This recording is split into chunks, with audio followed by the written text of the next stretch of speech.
pasok ka pa, baka malate ka.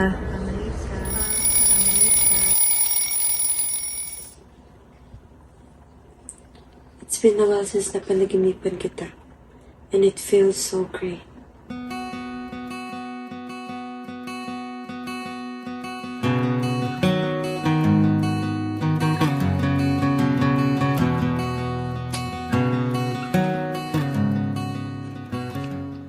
Another day of wondering if anong buhay ko ngayon if you're just here.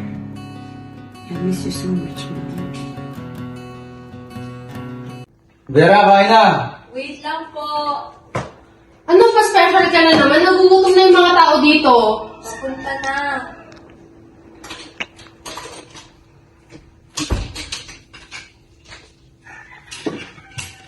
Dad, pwede niyo po ba ako hatid later? I need to be there on time po kasi malayo po yun and it's for our project po. So, mas better po if mahahatid niyo po ako.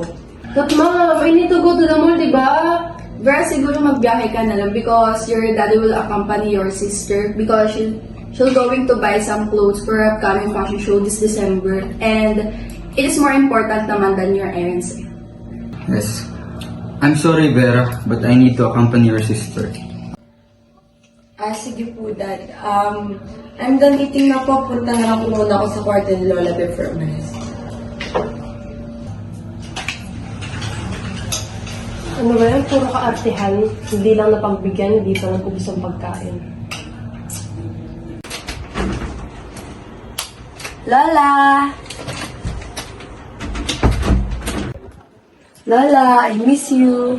Ang pinaka-OA ko na po. Akala mo naman isang taon tayong hindi nagkita. Lola, alam mo naman na pag di kita kasama, yung isang gabi parang dekada na sa akin.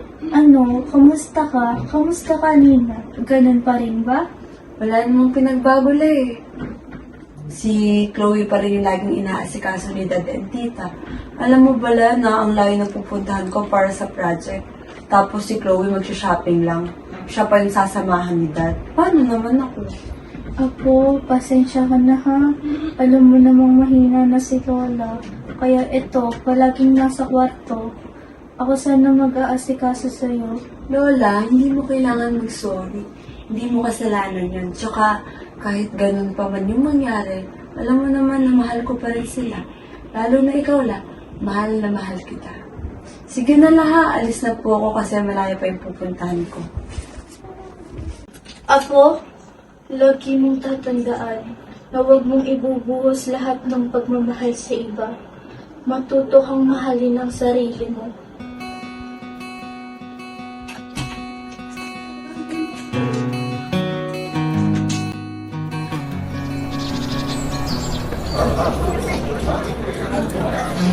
Hi guys!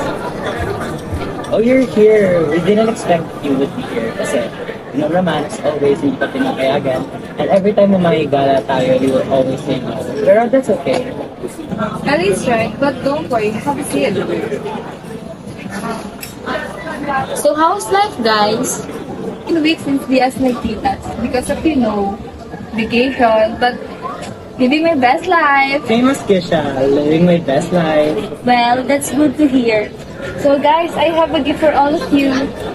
Really? How thoughtful naman of you, Vera. So here's my gift for Ellie, for Kisha, and of course for Rina. Thank you so much, Vera. Also, I have a gift for all of you guys. This is for Rina and this is for Ellie. Here's my gifts, guys. And sorry, Vera, I don't have any gifts for you. This is for you, Ellie, and this is for you, Keisha. I'm sorry, Vera, I don't have any gifts for you. Since di ka naman lagi pinapayagan sa mga gala, baka masayang lang. It's okay, Rina. You don't have to say sorry for that. By the way, if magpupunta kaming Hong Kong, I will buy you guys pasalubong again. Apo, kamusta ang araw mo? Apo, ano ba ang nangyari? Diba lagi ko naman po nakikwento sa iyo about yun sa mga friends ko. Na para po bang nakikisama na lang ako sa kanila, yung hindi na po ako bilo, na mas masaya po sila pag wala ako, na minsan po hindi nila ako sinasama sa mga gatherings nila. Tapos pag wala naman po ako, hindi man lang po ako hinahanap. Pero at the end of the day, hindi ko po magawang magalit o magtampo. Kasi mahal na mahal ko po sila. Apo, may mga ganyan talagang tao na kahit anong effort na iparamdam mo sa kanila ang pagmamahal mo, baliwala lang ito. At hindi mo yun kasalanan. Kaya nga diba, lagi kong sinasabi sa'yo na huwag mong ibuhos lahat ng pagmamahal sa iba. Palagi kang magtitira para sa sarili mo.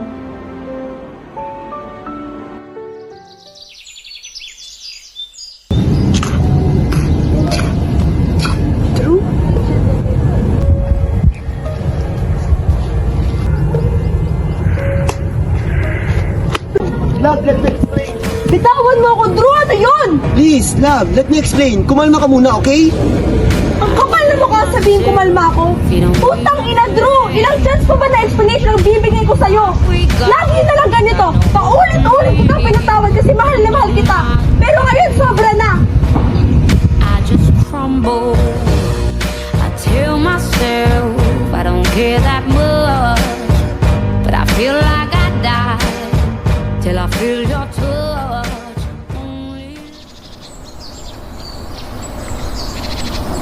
I'm home, Lola. Lola? Vera, upo muna. Bakit po, Dad? Wala ng lola ko. Hindi yan totoo. Bawin mo yung sinabi mo, Dad. Hindi yan totoo. Oh, come on, Vera. Stop being so fucking dramatic. You know it's all your fault kung bakit napadali yung buhay ni Lola. Dahil dyan sa kadramahan mo, puro stress na binibigay mo sa kanya, ngayon mag-iinarte ka. Can you stop blaming me? Eh, sino ako? Si Mom? Si Dad? Sino? Sino ba nagbibigay ng kaartihan kay Lola? Di ba ikaw lagi? Bakit mo naman agad ako iniwala? Ikaw na nga lang inadyan para sa akin. Ikaw na lang kung meron ako. Ngayon mag-isa na lang ako. Sobrang mahihirapan ako na ito. Pero para sa'yo, kakayanin ko. Alam kong pagod ka ng labanan yung sakit mo para sa akin. Pero ngayon sasabihin ko na sa'yo, na bukal na sa loob ko na palayain ka. Magpahinga ka na lang.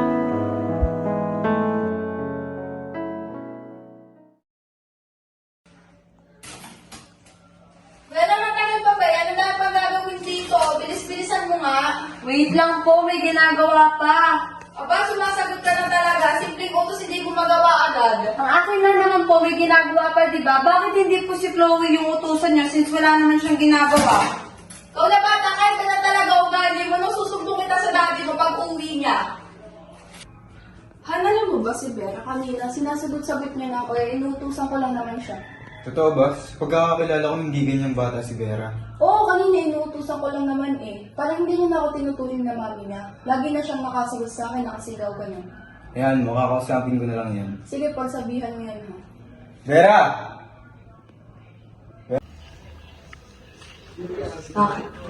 Let's all talk in the living room.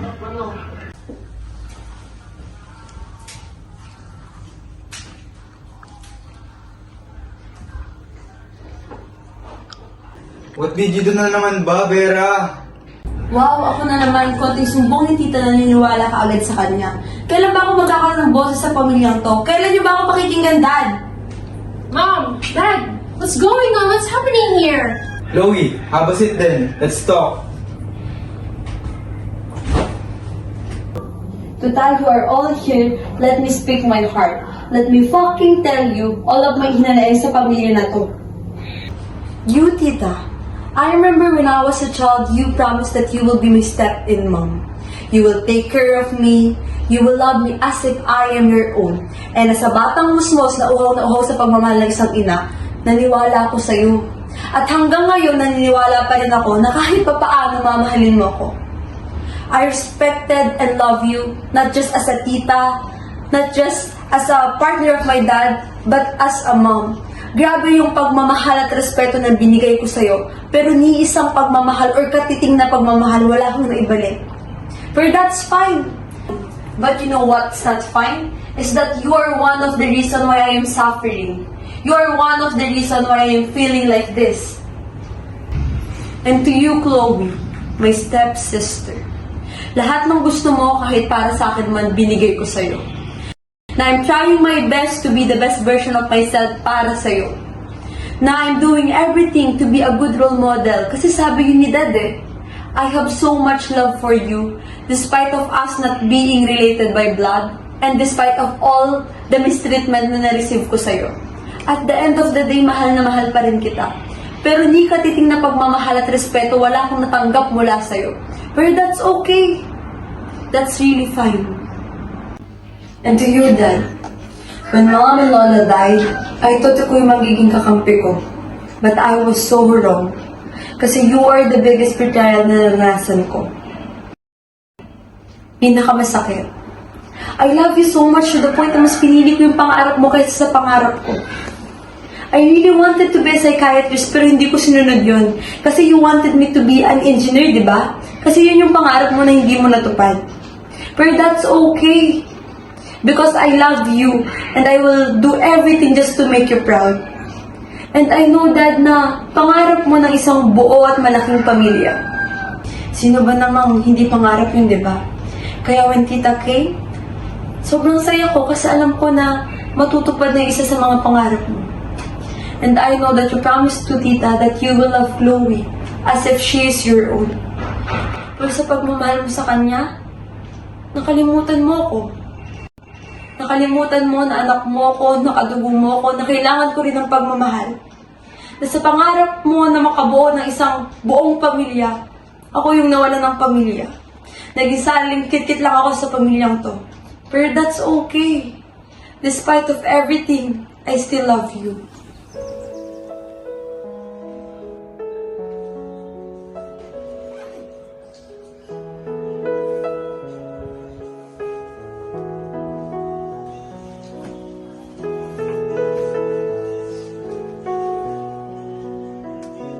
To Dad, I will be gone for a while. Don't worry, I will come back. I just need time and space for me to be able to love myself and to be happy. Love, Vera Bear.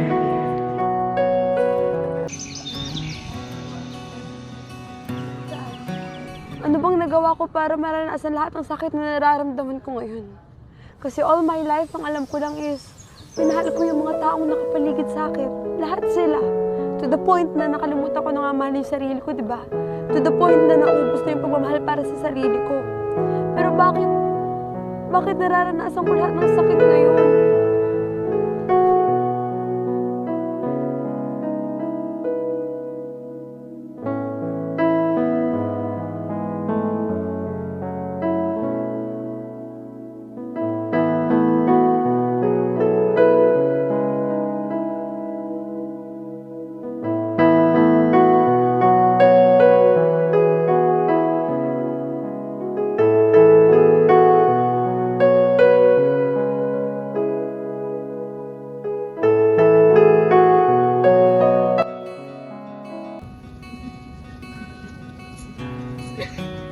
It's been a while since my last visit lang.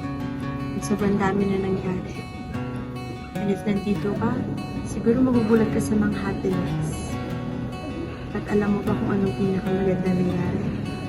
Is that I love myself. Natuto na akong mahalin yung sarili ko. Ang sarap pala sa feeling lang.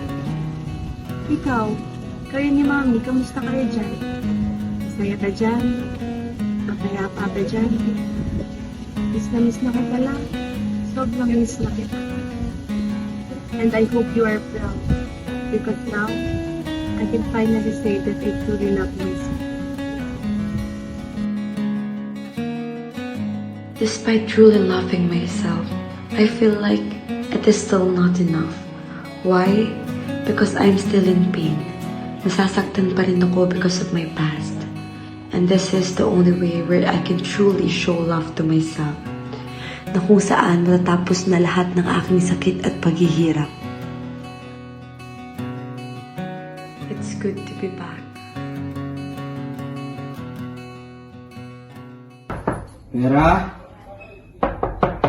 Vera? Ba't nandun di sumasagot? Vera? I wish that heaven had visiting hours, so I could just show up and bring the news that she's getting older, and I wish that you met her.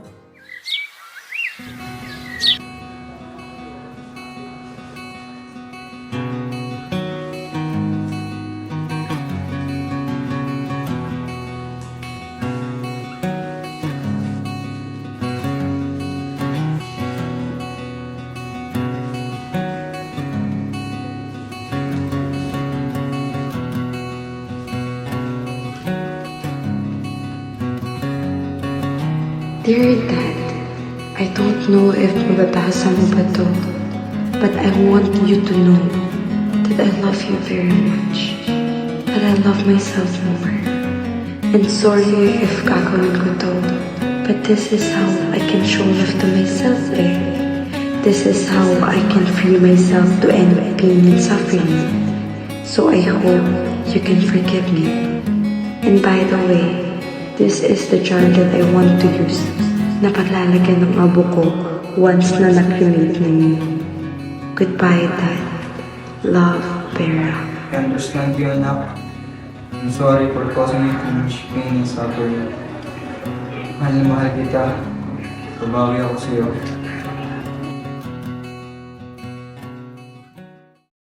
When nakakabalita tayo ng mga tao nagpapakamatay, unang pumapasok sa isip natin na makasalanan silang tao. Kasalanan nito sa Diyos. Pero, hindi ba sumagi sa isip natin na kasalanan nito ng mga tao nakapaligid sa Kanya? Yun ang totoo. Kasalanan nito ng mga tao nakapaligid sa Kanya, kaya niya nagawa ito. Kaya't hanggat maaari, mahalin natin ang bawat isa. Maging mabuti tayo sa lahat ng tao. Mahalin natin sila ng buong puso upang hindi na ito umantong sa malalang sitwasyon. Pero lagi din nating tandaan na bago tayo magmahal ng iba, ay mahalin muna natin ang ating sarili.